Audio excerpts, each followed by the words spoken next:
Timothy Bradley sinabing may tatalo na kay Inoue, swak ang estilo. May nagreklamo kay Casimiro, itong at pag-usapan natin. Pero bago ang lahat, pakisubscribe po ng channel ko. Huwag niyo na rin kalimutan i-click ang notification bell para lagi kayong una sa balita.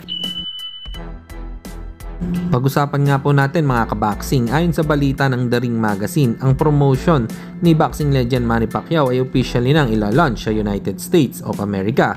Plano ni Pacman na mag-host ng kanyang unang event on American soil sa November to feature 2 title fights at iba pang mga kilalang pangalan sa boxing. Good news ito dahil mabibigyan ng mga laban ang mga Pinoy boxer natin.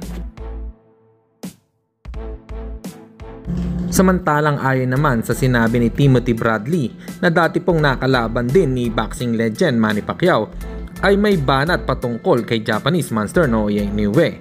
Ayon sa kanya ay ang prediction niya na may isang boxer na tatalo kay Naoya Inoue ay ito ay si Rafael Espinosa. Swak na swak daw sa estilo. Si Rafael ay may kasulukuyang kartada na 27 wins, 23 KO at walang talo. Ano po ang masasabi nyo dito mga kaboxing? Comment lang kayo sa ibaba.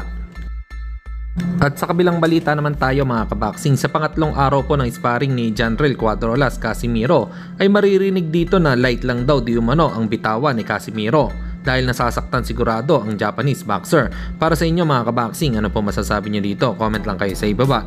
Hanggang dito na lang muna ang ating balita. Dito na lang ang aking boxing news report. Babu!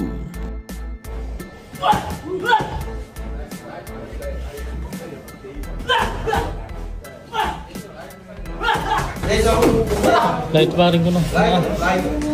Light na.